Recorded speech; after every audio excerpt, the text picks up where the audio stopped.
এরপরে আবার প্রায় 1 মাসের কাছাকাছি হলো আজকে এসছি। আমি কক্সবাজার বিএনপি কার্যালয়ে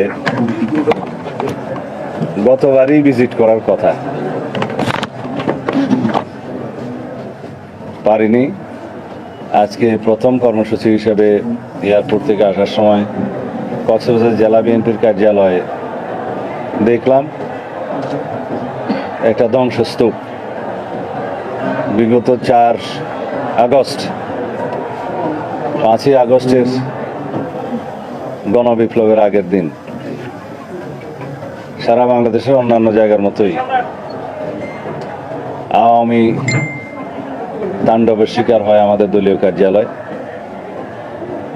স্বাধীনতা যুদ্ধের সময় যেমন হানাদার বাহিনী আমাদের এই দেশের মুক্তিযোদ্ধাদের, স্বাধীনতা সংগ্রামীদের বসত বাড়ি জ্বালিয়ে দিত, একই কায়দায় আমাদের দলীয় কার্যালয় আওয়ামী তাণ্ডবের শিকার হয়। বাংলাদেশে এরকম বহু বিএনপি কার্যালয় তারা জ্বালিয়ে দিত। গত 15-16 বছর যাবৎ ফ্যাসিবাদ যেভাবে বাংলাদেশের বুকের উপরে, বাংলাদেশের মাটিতে প্রতিষ্ঠিত হয়েছিল, তার অবশ্যম্ভাবেই পরিণতি হচ্ছে গণবিপ্লবের মধ্য দিয়ে তাদের উৎখাত। পৃথিবীর ইতিহাস, সভ্য দুনিয়ার ইতিহাস, কোনো স্বৈরাচার, কোনো ফ্যাসিবাদ কখনোই স্বাভাবিক পদ্ধতিতে সরকার থেকে বিদায় নেয় না। সারা পৃথিবীর বহু নজির আমি আপনাদের সামনে দিতে পারবো। সবসময় ফ্যাসিবাদের পতন, স্বৈরাচারের পতন নির্মম হয়, মর্মান্তিক হয়, অস্বাভাবিক হয়। গণ অভ্যুত্থানের মধ্য দিয়েই তাদের বিদায় হয়। বাংলাদেশেও তাই হয়েছে। আমরা নতুনভাবে বাংলাদেশে গণবিপ্লবের মধ্য দিয়ে, ছাত্র জনতার গণ অভ্যুত্থানের মধ্য দিয়ে আমরা নতুন করে বাংলাদেশের নতুন স্বাধীনতা দিবস পেয়েছি। প্রকৃতপক্ষে বাংলাদেশ করদ রাজ্য হওয়ার দ্বার প্রান্তে ছিল। সেই অবস্থা থেকে আমরা আমাদের স্বাধীনতা এবং সার্বভৌমত্বকে সংহত করতে পেরেছি। এই জন্য শত সহস্র শহীদের রক্ত দিতে হয়েছে। প্রায় 22,000-এর মতো মানুষ আহত হয়েছে, 2 চোখ অন্ধ হয়েছে, শতাধিক 1 চোখ অন্ধত্ব নিয়ে বসবাস করছে, কয়েকশো পঙ্গু হয়েছে, কয়েকশো। গত কয়েকদিন আগের রিপোর্ট অনুসারে 1423 জন মানুষ শহীদ হয়েছে, মানব জীবনের রিপোর্ট।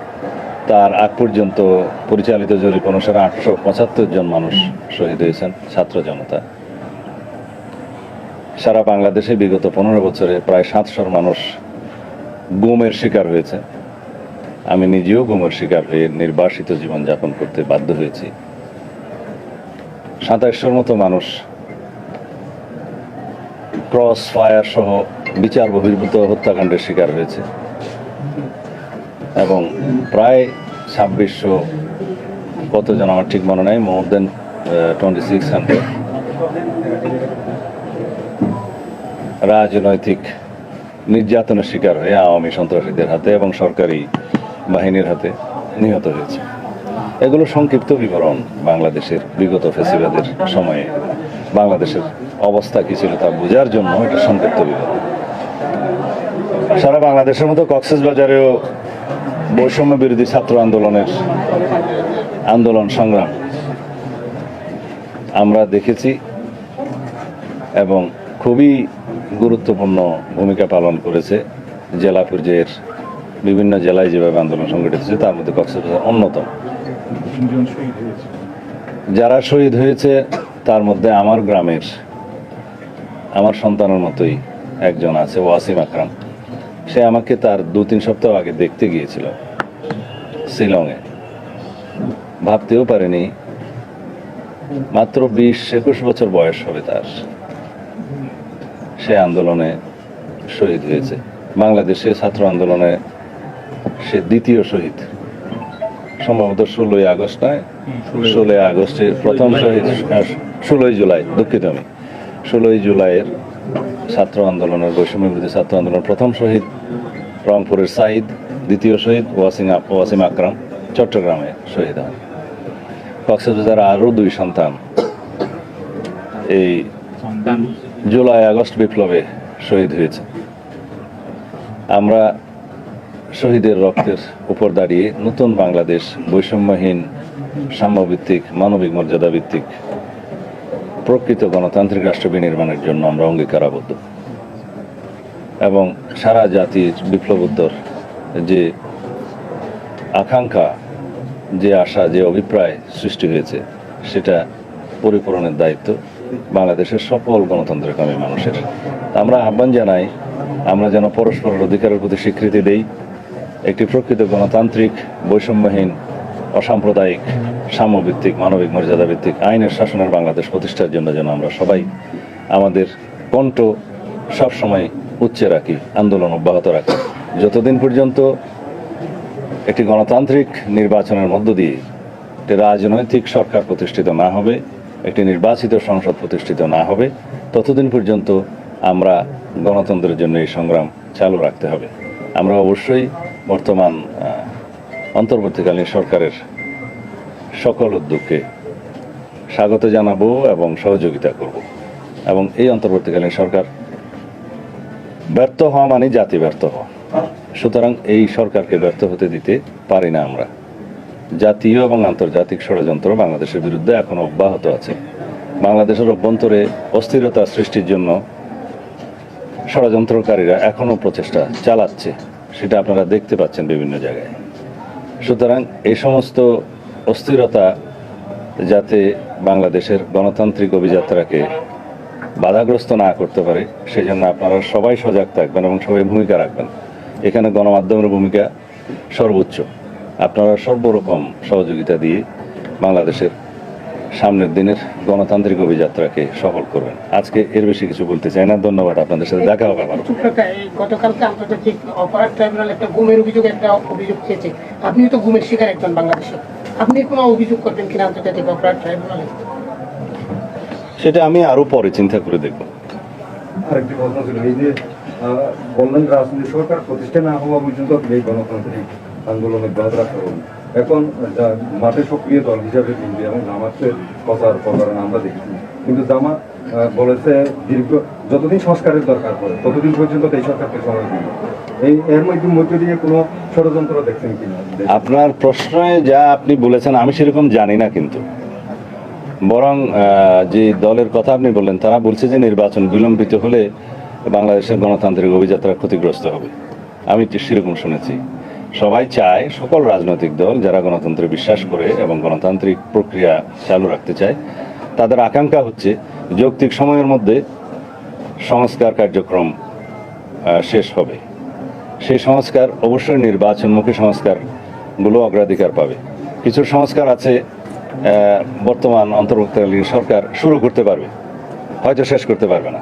কিছু সংস্কার আছে যেগুলো নির্বাচন কমিশন, প্রশাসন, বিচার বিভাগ সহ আর কিছু সম্পর্কিত কিছু সংস্কার আছে যেগুলো একটি নির্বাচনী আবহাওয়াকে, আমরা যেটাকে বলি conductive for a free fair election, একটা অ্যাটমসফিয়ার সৃষ্টি করবে ইলেকশনের জন্য। সেটার জন্য কিছু সংস্কার আছে যেগুলো অগ্রাধিকার পাবে, সেগুলো তারা বাস্তবায়ন করতে পারে। কিন্তু যেমন সংবিধান সংস্কার কমিশন বর্তমান সরকার করেছে, সংবিধান সংশোধন করবে কে? একটি সংসদ, জাতীয় সংসদ, গণতান্ত্রিকভাবে নির্বাচিত একটি রাজনৈতিক সরকার, একটি জাতীয় সংসদ সংবিধান সংশোধন করার এখতিয়ার রাখে। সকল সংস্কার সমাপ্ত করতে অনেক সময় লাগতে পারে, তো সেই সময়টা আমরা ক্যালকুলেট করতে পারবো না এখন। যেটা আমরা হিসাব করতে পারবো তা হচ্ছে ইতিমধ্যে 45 দিন পার হয়ে গেছে এই সরকার। মাননীয় প্রধান উপদেষ্টা ওনার ভাষণে বলেছেন যে 6টি বিষয়ে সংস্কার কমিশন উনি ঘোষণা করেছেন 6 জন প্রধানকে।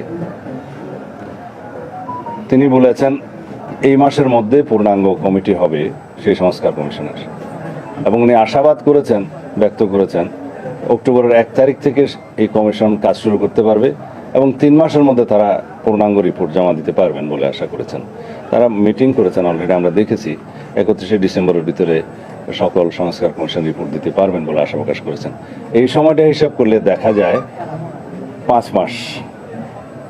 তার পরবর্তী পদক্ষেপ হিসাবে মাননীয় প্রধান উপদেষ্টা বলেছেন যে উনি রাজনৈতিক দলসমূহের সাথে, স্টেক হোল্ডারদের সাথে, পত্রিকার সম্পাদকদের সাথে এবং যারা বিশেষজ্ঞ তাদের সাথে জনগণের জন্য এই মতামত প্রদানের জন্য উন্মুক্ত করবেন। তারপরে সেই সুপারিশসমূহ যেভাবে জনগণের গ্রহণযোগ্য হয় সেই সুপারিশসমূহ প্রণয়ন করবেন।